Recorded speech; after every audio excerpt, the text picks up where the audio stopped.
Ladies and gentlemen, the revolution.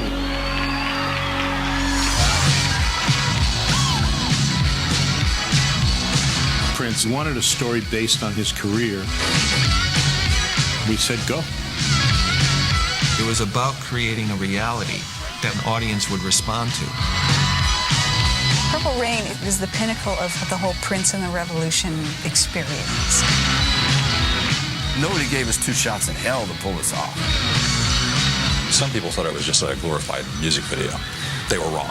It was a great movie. Wrong. People realized that there was something special going on. The whole experience was over the top.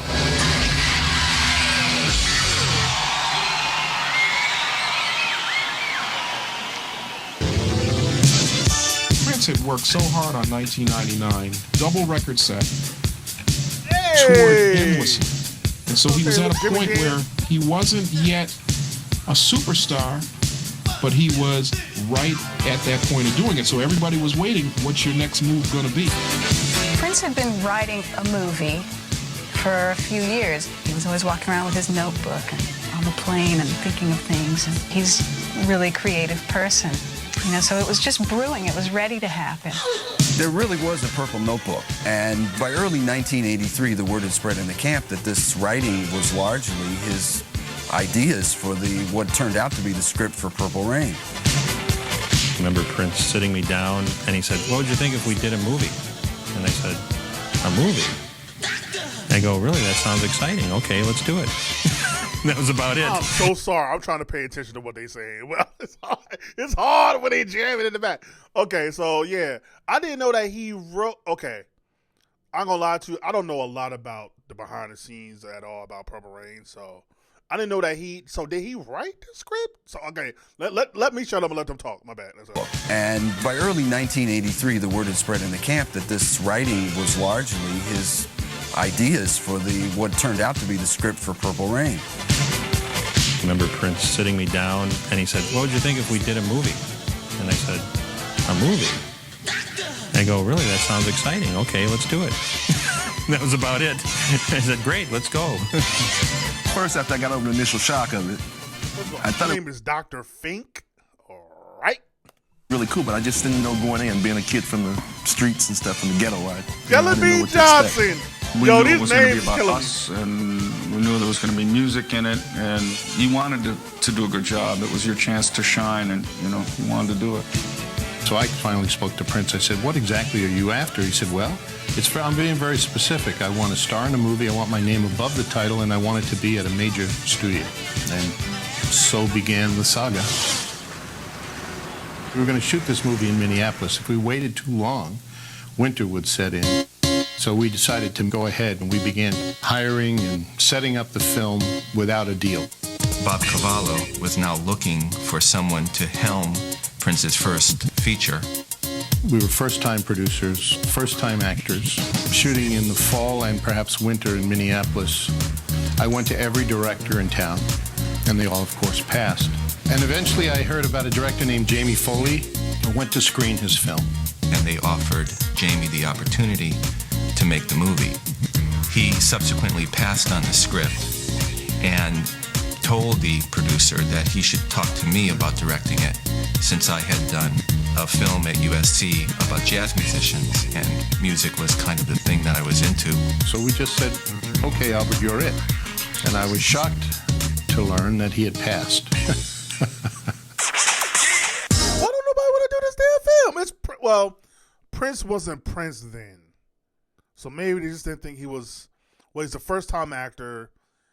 He's not big enough of a star. So they probably just they're outweighing the pros and cons. But I don't know. Well, yeah. It's just it's still Prince though. You still. I don't know. Stared at the phone for about 5 minutes, and then I picked up the phone again, and I called Bob Cavallo back. And I said, "Listen, I think you and I should meet." A week later, we meet, and instead of having a script with him, he actually shoots the movie verbally, and full voice, kneeling, jumping up and down, in the aisles. Everyone heard his take on the movie, and I got excited. I almost cheered at the end. It was so clever. Prince originally was just thinking of the film as being more a cult kind of thing, just a rock film, you know, just this, we were this weird family in Minneapolis, of these people that just had a thing going on, you know, that we were going to make a movie about. But Al Magnoli said to Prince, if you're going to make a movie, let's make a hit movie. When you're around somebody with as clear a vision and the kind of unbridled ambition and focus that Prince has for anything he believes in, it is kind of intoxicating. All of a sudden, Prince has a meeting with us and says that we got to go to acting school, we got to go to these dance lessons and stuff. And so it's like, okay, it's a little bit different than playing the drums, but, you know. And the whole group of us do like the just jazz ridiculous. dance. Yeah, it was just like your jazz hands. It was a very surreal experience, but we were very prepared nonetheless. We were all different ages and at different periods of our lives, and I mean, it was a movie on its own. This was Wendy's first.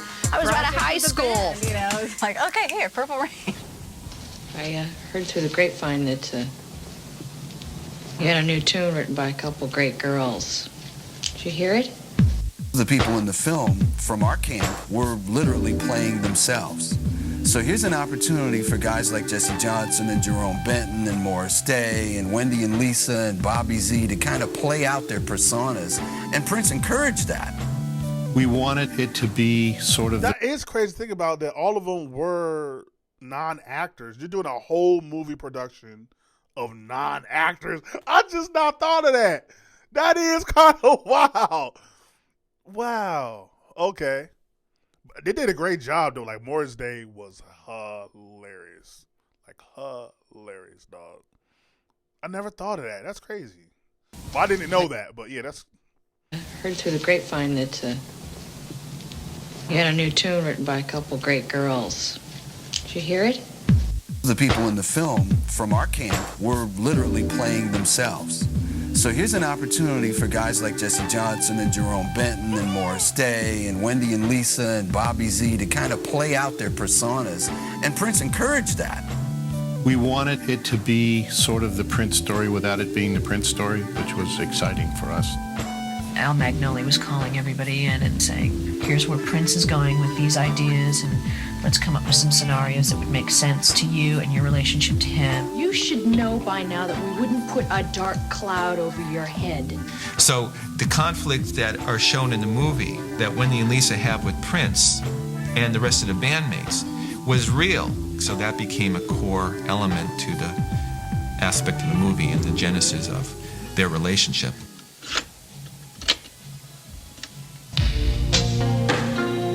The thing I remember about Prince, though, back in that day, was that he was the hardest working person ever.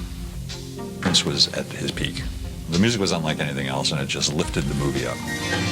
He produced way more than he released or played for anybody. Prince asked me if I would come by and listen to some of the music that he had been accumulating for this particular picture. Essentially, he had 100 songs fully produced. The amazing thing about it is that in those 12 songs that I ultimately picked, Purple Rain did not exist yet. You were very close. That's wild. That literally how did y'all do that? Because the whole movie is based around that song. That's crazy. The album could have been called Dove's Cry. That's kind of a cool name too. Like, if it wasn't Purple Rain, see, now I think I'm gonna ask it at the end. Like, what song? If it wasn't Purple Rain, what song could have been? I don't think Darling Nikki wasn't. Dove's Cry, I think, is a cool album, a cool movie title too. So, but we'll get to that at the end though. That's kind of crazy that Purple Rain wasn't even in existence. That's wild. To starting shooting, and we didn't have our girl yet. I'd say we saw anywhere between 500 and 1,000 women between Los Angeles and New York. And they all arrived with the vanity look, leather, stiletto boots and everything else. It was fantastic. But the interesting thing is Apollonia shows up wearing just the baggiest sweats. And what came through in the interview with her was just that she was very sweet, tremendously accessible. So I called up Prince and I said, listen, I think we just got lucky here. You know, in the 11th hour, as this usually is, I have someone here that's just terrific. She's a nice girl, but she was the actress. None of us had acted before. She was very beautiful and just perfect for the part. Hi, this is Michael Jackson. My best friend Hayes Soundwaves. I believe you should follow his Patreon. It has exclusive videos and content that you can only find in one place, on his Patreon. I think it'll be really groovy if you follow him and signed up today.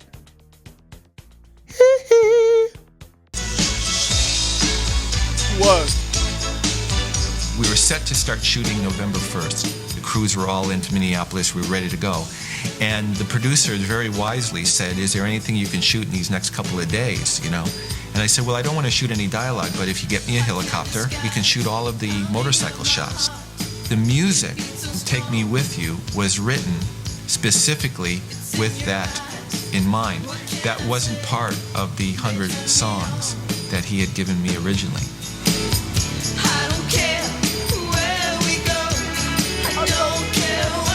It's really a nice scene. It's one of the only scenes that's... Bro, that is crazy. So if it wasn't for that scene, we wouldn't have had Take Me With You in there? Wow. That's great. Bro, dog. Prince and his band is a genius, dog. That's such a great song. Just imagine being like, yeah, I'm going to need a helicopter for this one scene. Like, what? You was written specifically with that in mind. That wasn't part of the 100 songs that he had given me originally.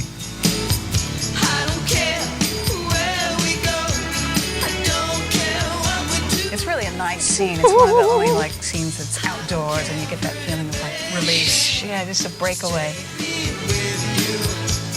I think the temperature was about 68, 69. It was gorgeous, beautiful autumn day.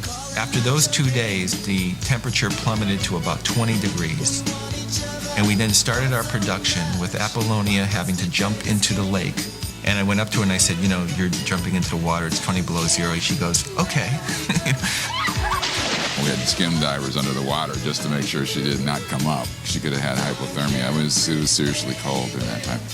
I went to her and I said, so what are the chances of getting you back in there and actually filming the rest of the scene, which is you coming out? And she said that isn't going to happen. So it was decided on the spot that she would dive into the water in Minneapolis and reemerge weeks later in Los Angeles. Winter was the biggest challenge in doing this whole project. Gasoline froze during that period of time. That's how cold it was some days. And you get up at 4 and start the car, And go then back go in the into the house and house. take a shower and get dressed. It was insane. And then you'd go chip your windshield off. It was insane. Ladies and gentlemen. Winter by far is my least favorite season. Like, by far. Like, it's not even close. Like, if you live in those better areas, like down south in places where it's not as cold, you might feel differently. But for me, being on the East Coast, I do not like the winter at all. Like, give me spring, give me fall. I don't even need the summer.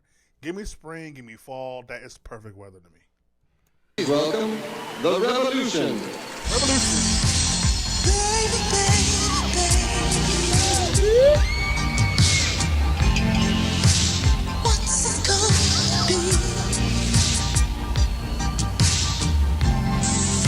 When he wrote The Beautiful Ones, we were in LA, and I remember going, you're so totally in tune right now with your creativity. You are so on a roll. I just remember hearing that song and thinking to myself,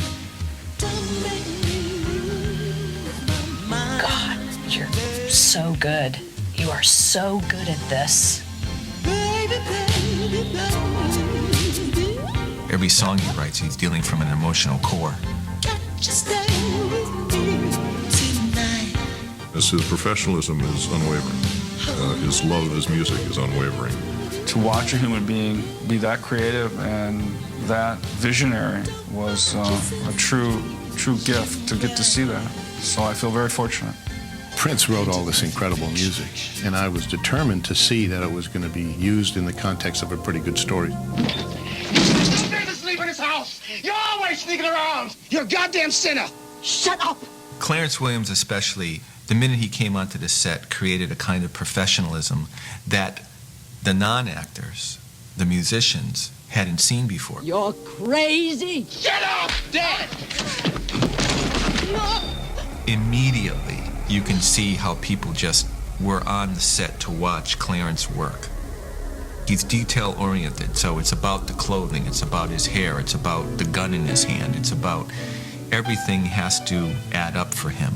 So Prince really reacted to Clarence, and, you know, Clarence pretty much nailed it. In the scene where Prince coming in, seeing his father playing piano, and he asks his son, "You gonna get married?" I don't know. If they get married. Now that was a moment that Prince had discussed with me, that had happened to him when he was a kid. And so when I heard that, we used it and put that into the picture and created that moment. So that happened to him in real life. Wow. Damn. Did Prince ever get married? I thought he was married, like secretly married or something like that. Y'all let me know. I don't know if he ever was married, or like I feel like he was secretly married, I think. But yeah, it's crazy, dog. And then growing up seeing that domestic, like, thank God, I never went anything close to that. I live in an exact opposite house. Like all I saw was love. So, damn, I can imagine living through that and trying to navigate the world as a child, then becoming an adult, living through that. Damn. Shout out to Prince for allowing them to use that, because there's probably some trauma there that he's going through, and maybe he used this as a vessel to get it out. I don't know. I'm not trying to psychoanalyze him, but man, that's powerful, man. Wow. I suppose the biggest question left unanswered about Purple Rain was just how true to biography the movie really was. Right. I can just say that a lot of it dealt with stuff that had happened or almost happened in his life. So it's that kind of professionalism of Clarence wanting to hook into that and Prince wanting to hook into that, and then all of us getting involved in creating that scene. Ladies and gentlemen, please welcome The Time. I don't want to see you no more. Gentlemen, are we ready? Let's go. Y'all better do this one. Go do it. I understood that in Minneapolis there was this friction between bands, and sure enough, I mean, right away, you know, you had Prince and the Revolution and you had Time. Morris, Too Hot Day. Morris Day. What people don't know about Morris is one of the best drummers that you could ever see. Really? And one of the funniest cats of all time, just naturally. Back when we first started, Prince would stand on the side of the stage. He'd crack up, he'd love it. Then he'd realize, oh man, I gotta go on stage now. I gotta follow these that. guys, you know. They're comedians anyway, so it got transferred to film. I mean, I see that every day, you know, when I'm with them. I mean, that's how they are.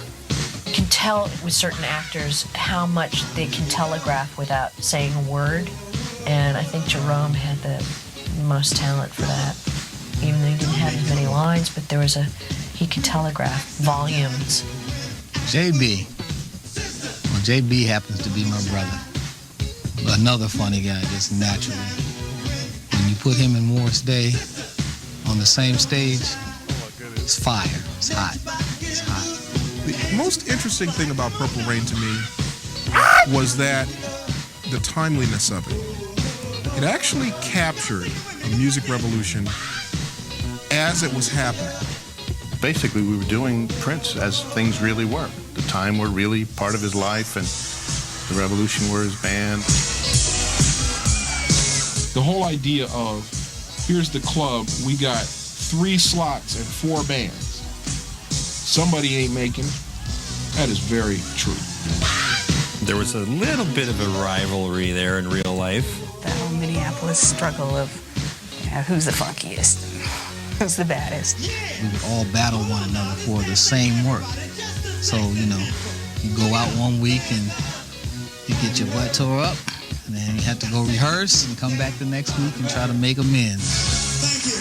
That's the way it was back. But it also makes them better as artists and performers. Is that if you have someone pushing you to be better, it's no different than sports. If you have a guy on the court or on the field that's whooping your ass, it's like, well, I got to get better.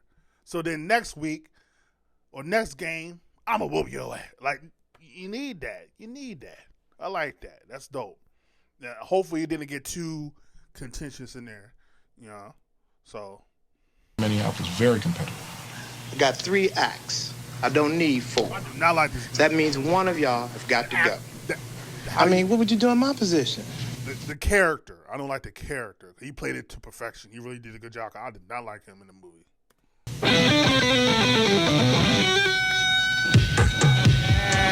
was just in a point in the picture where I realized that I needed to do a montage, and I needed a song for that. I called Prince up and I said, I need a new song. And I said, this is about your father, about your relationship with your father and your mother. It's about loss, redemption, salvation. It's about the themes that we're talking about in this picture. He said, okay. And the next morning, I get a phone call from him. And he goes, okay, I got 2 songs for you. Dig, if you will, the picture of you and I engaged in a kiss. There's not too many artists you could say, well, look, we really need a first single, Prince. We need it to be a big hit in both urban and pop radio. And all these other songs in the movie work great, but they're not a great first single. He says, okay. And then he gives... What? Like, that is mind-boggling. That, do you understand the task that this director just asked him? I need you to sum up this movie in a song. You know how difficult that is to tell somebody, hey, I need you to make a song about your mother, your father, their relationship, your relationship with them, and then the theme of the movie. You're like, okay. He just goes to the studio, and because he's a musician, producer, songwriter, and a singer, he can do all that, and then come in the next day and be like, all right, got your song now. It's like, what? Like, are you fucking serious? Like, oh my God, that's insane. This man was not normal, dog. So this also was a song that wasn't even going to be in the movie, only because of the songs that were needed because of the story plots and the scenes. It's how we get Purple Rain and how we get Doves Cry, When Doves Cry, Take Me With You. Like, what? Doves Cry. So then Prince calls me and says, you like the song? And I go, yeah. And he goes, will you back me? Because now they're telling me I have to add more instruments and, I have to essentially make it a real song. And I'm going, no, I'll back you. This is the song. So that's the song that you hear is the one he developed and created. That's how When Doves Cry got made. It doesn't need anything else.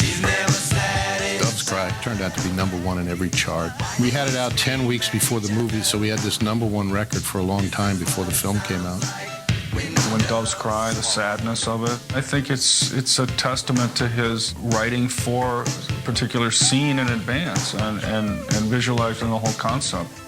The thing that kind of propelled everyone else around him to make that combination of the film and the record and the tour kind of all at the same time is that the songs were so good.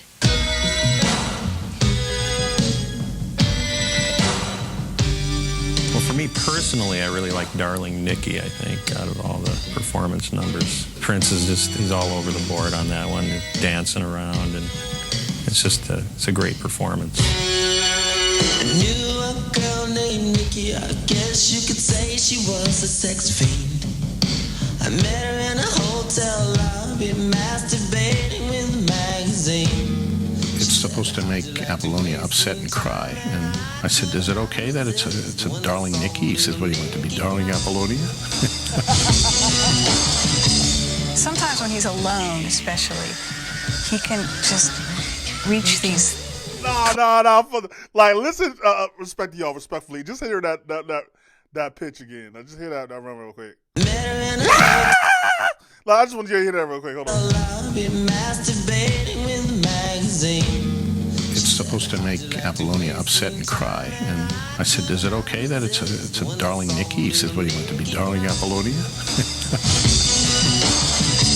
Sometimes when he's alone, especially, he can just reach these places. That belt is hilarious. Like, yo, Prince with his belt. Like, what? It's almost like a preacher. I wanted dancing around, and it's just it's a great performance. I knew a girl named Nikki. I guess you could say she was a sex fiend. I met her in a hotel lobby, masturbating with a magazine.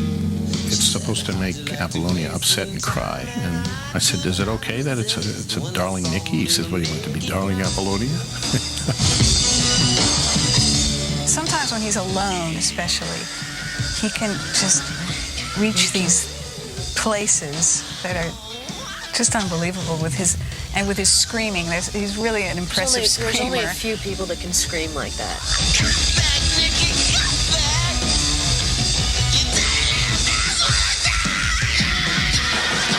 He was talking about it. Really?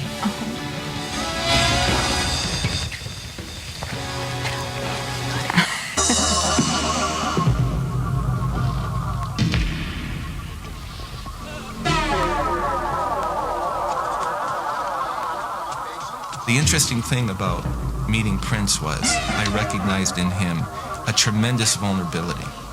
And I realized that combination of artistry and vulnerability was exactly an ingredient that I could use and bring something meaningful to the screen.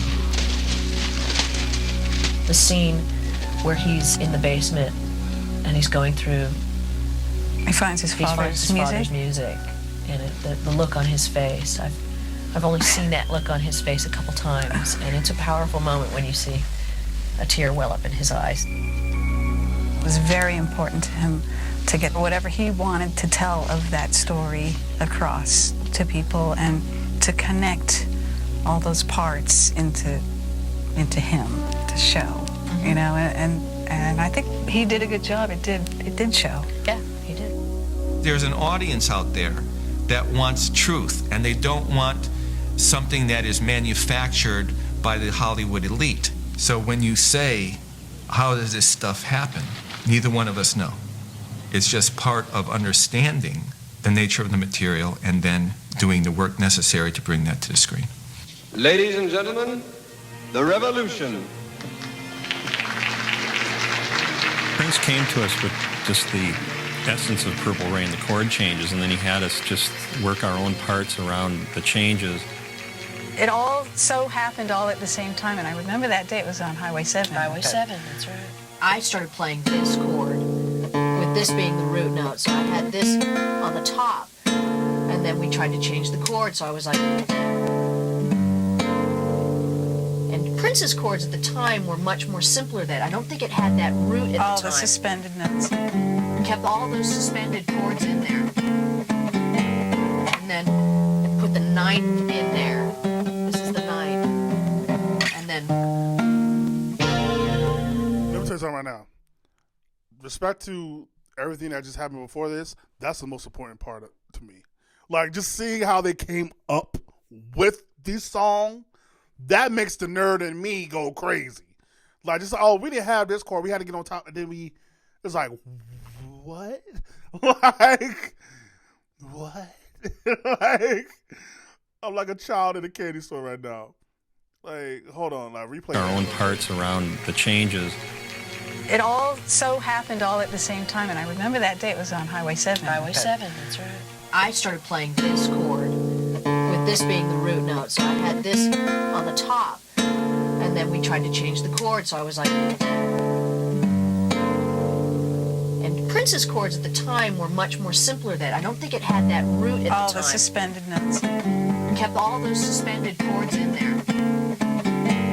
And then put the ninth in there. This is the ninth. And then...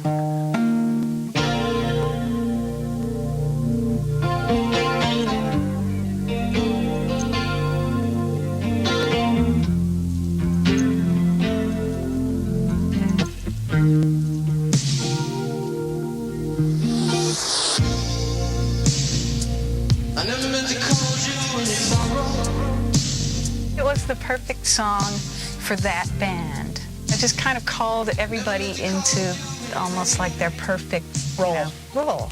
It was the, Absolutely. like kind of It that really did. summed up kind of what the band was at that time. My favorite track will always be Purple Rain. The opening chords to the final sustain, it captivates me, and I feel it definitely was part of history. That woman with the bicycle. Right, was she a homeless woman that Yeah, came in there? she She was was just watching crying or- rehearsal and crying She when we heard were the writing music. this song. We went outside on a break and she was out there crying. It was very odd. It was a really heavy day. I remember that. That's so weird. I haven't thought about that woman. Yeah, this homeless woman just came into the warehouse with her bicycle while we were working at Purple Rain. She just stayed there for hours watching us work the song out. And when we all walked outside, she was just bawling. And that's all we ever knew of her. Yeah. She left. But she was the Purple Rain lady. Yeah. Yo, what? What a story, yo. That's crazy. I would have been crying too. What you talking about? Purple Rain especially is just this epic kind of song, you know. It's still inspiring to this very day. It's anthemic, and everybody was blown away by it being so powerful and ballady at the same time. Those are undeniable big lighter songs.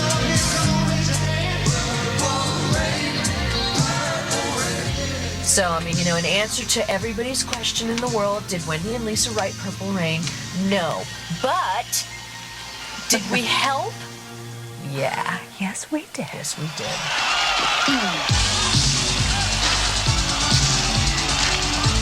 The performance scenes were probably the most magical for me. All the stage presentations, all the club scenes is in First Avenue. And I was told that with the number of songs we had to shoot, that it's probably about, a month or two of shooting. The cinematographer, Don Thorne, said, well, then what we have to do is get 4 or 5 cameras. We shot all the music, not only Prince's, but other people's, the Time and the Apollonia 6, in a week. But the way the performances were staged and shot, I think was something that was new to film. We approached it as a rock concert. The groups got on stage with the particular lighting set up in a particular stage setting at that time. We shot every song essentially 2 times, 4 cameras per song, so it gave me 8 camera setups for each song. All the smoke, lighting, everything had to happen on cue because we didn't have the time to go back and finesse if there was any true problem. The stuff that was done in the club was terrific. I mean, just mesmerizing. And everything that had taken place in that concert, which seemed to have a fabulous air of spontaneity and give and take, and this, that, down to every move, had been structured, planned, rehearsed. Prince was working with us on the choreography and showing us what he wanted to do and how he wanted us to move. And we just rehearsed extensively leading up to those performance sections of the movie. Before we'd shoot, he'd turn around to us and he'd be like, we're gonna kill it, like everybody go for it, right? Like, come on. And we'd be like, yeah, don't worry, man, we're there, we're for you. So it was good camaraderie, good spirit. We were prepared, and it was a film, and you knew it was a film, and you were giving 100%, and people were going equally as nuts, for the playback as they would be for a live performance. So it was very exciting. Really gave you a sense of actually being in the club. And in a movie that's so music heavy, it was important that it was done right. It was shot correctly. And that was a case where it was shot correctly and edited correctly. Al, I think, bowed to Prince at that time. It was like, just give me your performance. Yeah. Just do it. Turn the cameras on. Roll. Camera here, here, here. Go. And just let Prince do it. Conventional wisdom told us it couldn't be done, and because I particularly didn't know any better, and neither did Prince and neither did the producers at the time, Bob Cavallo and his team, we just forged ahead and did what we did and got it done in 10 days. I didn't know if there was an audience experience out there, apart from maybe a big weekend with a lot of young people. There was no precedent for this. Rock and roll stars with a couple of hit albums did not make major movies, let alone somebody from the black community having the gumption to try to do it in the mainstream. I mean, let's don't forget that aspect of it. So there was still some apprehension as to how the thing was going to be received by critics, and more importantly, by the public. Marketing told me we're going to screen it in front of essentially a white audience. And within about a minute or two, literally, the entire audience was on their feet. So one of the Warner executives comes running up to me and he says, they're on their feet, they're screaming, what does it mean? And I said, I think it means they liked the movie. And he goes, great. So then they began to think, wow, maybe we should open this in more theaters than we thought. So we went from 200 as a planned release to 900 theaters, and that first weekend we were #1 at the box office. But the premiere was here. Here in L.A. at the Groman's Chinese Theater. It's the theater that I grew up going to as a kid. That really is crazy. Is again, Prince. They're basically saying that Prince was not Prince yet. Like literally, this what made Prince Prince, which is kind of a wild concept. That this is guy that has a couple great albums, but isn't really like mainstream yet. He does it's almost like 50 Cent low key. Now that I'm thinking about it, like, but 50 didn't even have albums. He had mixtapes, Power of a Dollar, like. So it's kind of like 50 in a way, to where he's known, he's popular, but he's not like a megastar. He's a star, not a megastar. Does the movie makes him a megastar? That's kind of wild. Wow, I think M might be closest to it. M might be close to 8 Mile. Now that I'm thinking about like comparisons, that's crazy. So that was a trip for me. Yeah.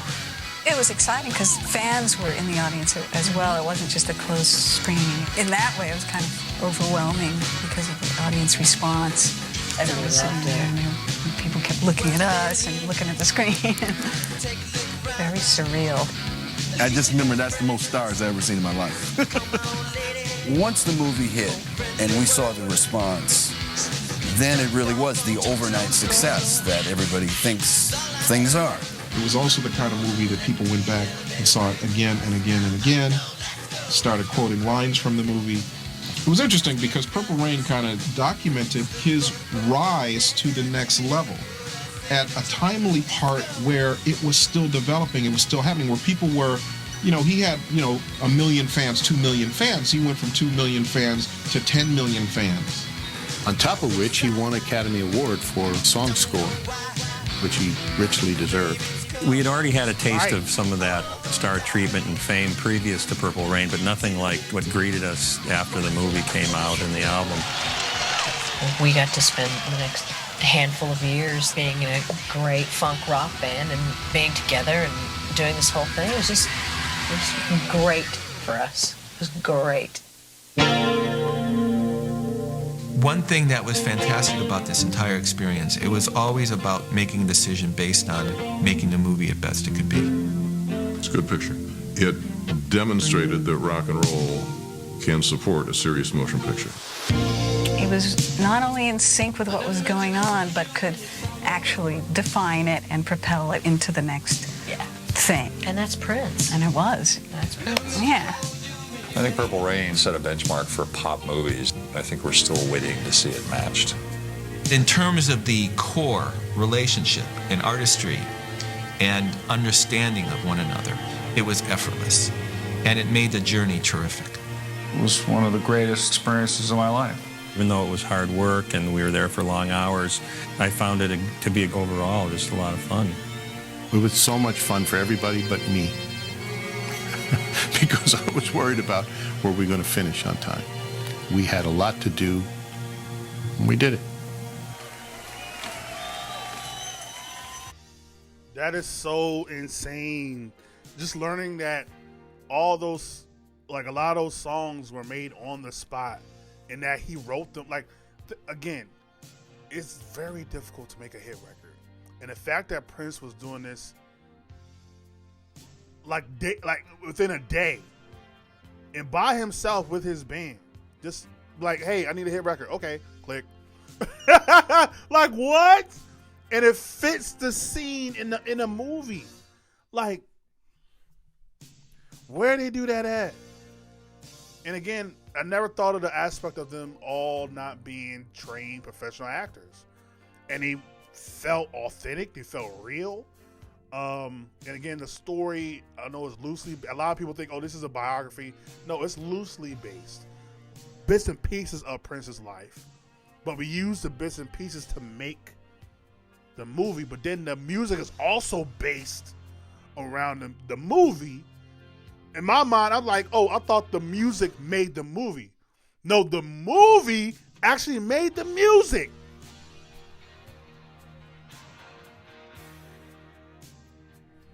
That's insane, man. And I think, yeah, his rise to fame, again, I'm not thinking of, well, Prince isn't really a megastar yet.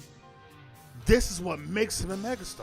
And because Prince never did interviews, never was someone that was in the public eye, there was a mystique and enigma about him. It's like, who is this guy? So the movie is almost like, well, now we're getting a biography probably in a lot of people's eyes of who this guy is, and now you feel sympathy for him, so now you're even more in love with him. Like, this is the whole thing. Just god dang. But yeah, just to imagine like the fact that they did a movie without even having the song Purple Rain yet, like what would have been the ending ballad if they didn't have Purple Rain? Like, to me, the only thing that works in terms of the song probably is Dove's Cry, because everything he laid out, the director laid out, what encompasses the song. So when Doves Cry, maybe Beautiful Ones, but to me, I think Doves Cry. I think if it wasn't Purple Rain, Doves Cry would have worked. But yeah, just again, I'm just a nerd. Hearing one of the band members talk about how just the beginning of Purple Rain and the changing of the chords, it was like, oh my god! Oh, so that was so cool. But yeah, that is behind the scenes of Purple Rain. Shout out to Prince, the Revolution, the Time, everybody involved. That's such a cool story to hear the behind the scenes of how that was all put together. And basically, it gives a documentary on the rise of Prince. So that's so cool. But like, comment, subscribe, share all the things of the things. Ain't gotta go home. Do gotta keep stepping. Peace. And I'll go